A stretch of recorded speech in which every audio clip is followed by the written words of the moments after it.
Hey everyone, good morning, welcome back to my channel Chumki official. তো তোমরা সকলে কেমন আছো? আশা করছি খুব ভালো আছো, আর আমিও খুব ভালো আছি। তো অনেক দিন পর আমি আজকে ভিডিওটা এডিট করছি, কারণ হচ্ছে আজকে হচ্ছে অনেক দিনের একটা অবসান হতে চলেছে। তো যার জন্য এতদিন আমি ভিডিও দিতে পারিনি। তো যাই হোক, আমাদের বাড়িতে হরিনাম, তো তার জন্য দেখো আমি কালেকশানে বেরিয়েছিলাম। তো গরম রোদ বুঝতেই পারছো, তো সেভাবে আমি ভিডিও ক্লিপ নিইনি। আর এই যে দেখতে পাচ্ছ, আমি চলে এসেছি মায়ের বাড়ি। তো সকাল সকাল বাড়িতে পুজো দিয়ে চলে এসেছি আমি এই বাড়ি। আর এই বাড়িতে এসে দেখছি বোন অনেকটাই সামনে ফেলেছে। তো এখানে আলু সেদ্ধ করে রাখা আছে, কারণ প্যান্ডেল যে কাজকর্ম চলছে, তো তারাও খাওয়া দাওয়া করবে, আর আমাদেরকেও মানে বাড়ির জন্য রান্না হচ্ছে। তো এই যে দেখতে পাচ্ছ কত মানে আর কি জিনিসপত্র, আর প্যান্ডেলে দেখতে পাচ্ছ যে সব কিছু এবার আর কি সম্পূর্ণ করে উঠতে পারিনি এখনও, কারণ এর আগের দিন সব কিছু হয়ে গেছিলো। আর এটা হচ্ছে আমাদের আর কি সোমবারের দিন, তো 28 তারিখ বাংলার, ইংরেজি 11 তারিখ। তো যাই হোক, সরি ভুল বললাম, 12 তারিখ। তো যাই হোক, এই যে দেখতে পাচ্ছ যেখানে জলের ব্যবস্থা করা হয়েছে। তো বাবা এবার এটা নতুন করেছে যে জলের জন্য সবাই যাতে জল খেতে পায়। আর এই যে দেখতে পাচ্ছ, দেখতে দেখতে চলে আসছি বিকেলের দিকে। তো বিকেলের দিকে এবার একটু অন্যরকম রাখার চেষ্টা করা হয়েছে। দেখতে পাচ্ছ ওপরটা তো খুব সুন্দর লাগছেই, তার সঙ্গে এই যে নিচে আর একবার হয়েছিল কি, ঠাকুরটা নিচের দিকে ছিল। তো এবার দেখতে পাচ্ছ যে ঠাকুরটা কিন্তু একটু উঁচু করে রাখা হচ্ছে, কারণ উঁচু করে রাখলে কি হয়, মানে পাটাগুলো থাকে না, যেহেতু রাসলীলা অনেক কিছুই হয়, তো সেই কারণেই। তো এই যে দেখতে পাচ্ছ ঠাকুর আনতে যাবে বৌদি। তো বৌদি আর কি চলে এসেছে ঠাকুর নিয়ে, সেটাই বলতে এসেছিলো। আর আমিও যাচ্ছি মায়ের সাথে ঠাকুর বরণ করবে বলে। তো যাই হোক, রীতিমতো আমি খুব একটা রেডি হইনি, তো সেই জন্য আমাকে দেখতে পাচ্ছ না। তো এই যে বৌদি রেডি হয়ে গেছিলো ঠাকুর আনতে। আর এই যে আমাদের প্যান্ডেলের ভেতর দিয়ে প্রবেশ করছি আমরা, যাব হচ্ছে নিচে। নিচে মানে আমরা তো জানোই অনেকটা ঢিপির মতো উঁচু জায়গায় আর কি বাড়িটা। তো সেই জন্য দেখো নিচের দিকে যাব আমরা, বাইকে রাখা আছে, মানে সরি টোটোতে রাখা আছে এই আমাদের ঠাকুর। তো যাই হোক, ঠাকুর তো চলে এসেছে, কিন্তু আমরা ঠাকুরটা যে বসাবো সেই জায়গাটাই তৈরি করে উঠতে পারিনি। তো যাই হোক, গোবিন্দ আমাদের এবার অনেকক্ষণ অপেক্ষায় ছিল যে এত সুন্দর জায়গা পাবে বলে। তো দেখতেই পাবে কত সুন্দর জায়গা হতে চলেছে। আর এই যে দেখতে পাচ্ছি, আমি এই প্রথম দেখলাম যে টোটোতে মানে কি করে বরণ করবে আমি বুঝতে পারছিলাম না। তো যাই হোক, এই যে দেখতে পাচ্ছ আমাদের যে ভাই একটা, তো এটা একটা প্রতিবেশী ভাই, কিন্তু অনেক অনেক করে, মানে নিজের লোকও হয়তো এতটা করে না।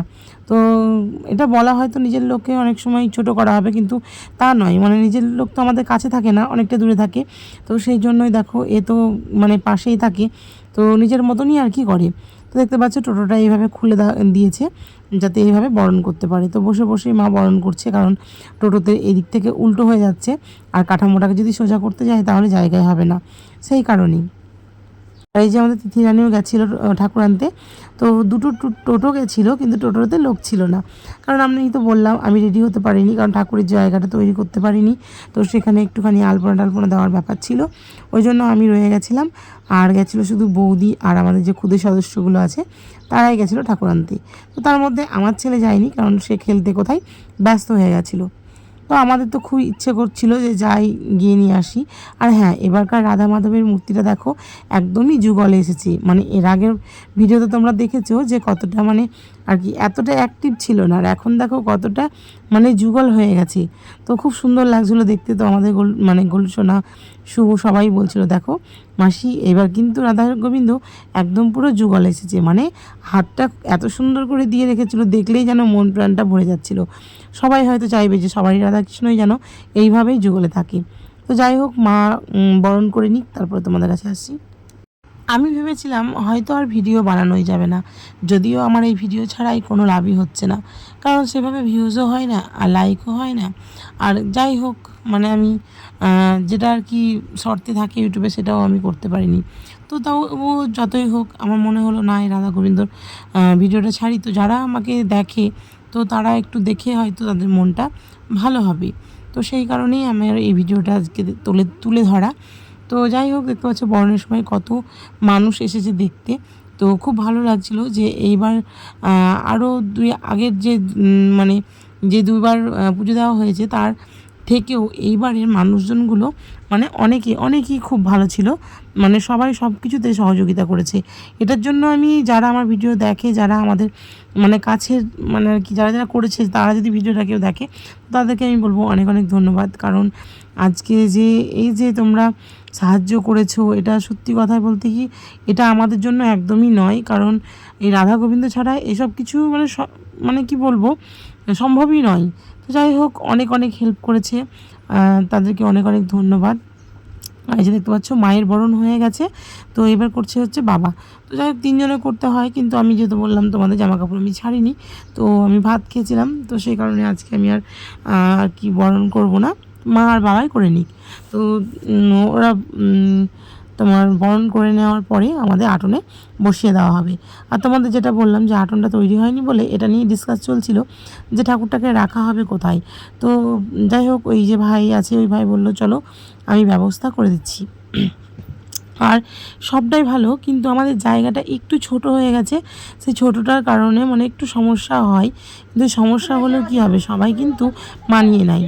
আর এই যে দেখতে পাচ্ছ আমাদের রাধা গোবিন্দর জায়গা মানে তৈরি তাই হয়ে এসেছে। আর এখানে দেখতে পাচ্ছ মাসি বসে আছে, আর যত মানুষ আছে ততই বসেছে। আর এই যে দেখতে পাচ্ছ কোথায় ঠাকুরটা রাখা হয়েছিল, তো দেখতে পাচ্ছ যে সবাই মিলে সাহায্য করে আর কি তাড়াতাড়ি করে নিচ্ছিলাম। আর তার মধ্যে দেখো আমিও একটু ছবি তুলে নিচ্ছিলাম, কিন্তু পিছনের ব্যাকগ্রাউন্ডটাই ওঠেনি। তো যাই হোক বন্ধুরা, পুরো একদম দেখো কেমন সুন্দর লাগছে, তো সেটাই তোমাদের দেখিয়ে দিলাম। আর চলে আসলাম এই সন্ধেবেলায়। তো আজকে তো তোমরা অনেকেই জানো প্রথম দিন, তার মানে হচ্ছে আজকে রাধা গোবিন্দের অধিবাস। তো অধিবাসের সময় দেখতেই পাচ্ছ কিছু মানুষ এসেছে, আর কিছু মানুষ হয়তো এখনও আসবে। আর এই যে দেখতে পাচ্ছ আমাদের যে গোসাই আর কি, সেই গোসাই শুরু করে দিয়েছে তিনার কাজ। কারণ এই যে এই মহেন্দ্রক্ষণের অপেক্ষায় আমরা ছিলাম যে কখন এই অধিবাস আমরা দেখতে পাবো। আর এই অধিবাসের পরই হবে আমাদের হরিনামের পালা। তো যাই হোক, এই যে দেখতে পাচ্ছ তোমরা অনেকেই হয়তো মুখগুলো চিনতে পারবে যারা আমার ভিডিও দেখো। তো এনারা এর আগেরও অধিবাস এনারাই করেছিলেন। তো এনারা হচ্ছে আমার বাবার দেশের বাড়ির আর কি মানুষ। তো যাই হোক, আমরা অনেক মানুষই পেয়ে গেছি যে তারা দেশের। আর এই যে দেখতে পাচ্ছ একটা ঠাম্মি, সেটা আমাদের একটা পাতানো ঠাম্মি, তো সেই ঠাম্মিও এসে গেছে। তো এই যে দেখতে পাচ্ছ যে প্যান্ডেল করা হয়েছিল, তারাও আমাদের খুব কাছের, তারাও আমার বাবার বাড়ির মানে গ্রামের মানুষ। তো তারাও খুব সুন্দর প্যান্ডেলটা আর কি করেছিল। সেই প্যান্ডেলটা যদি অবশ্যই তোমরা যদি নাম্বার চাও, তো আমি তোমাদেরকে যে হ্যান্ডমিল আমাদের ছাপানো হয়েছিল সেটা দিয়ে দেব। তো সেখান থেকেই নাম্বার নিয়ে যারা আমাদের মুর্শিদাবাদে থাকো তারা যোগাযোগ করতে পারো।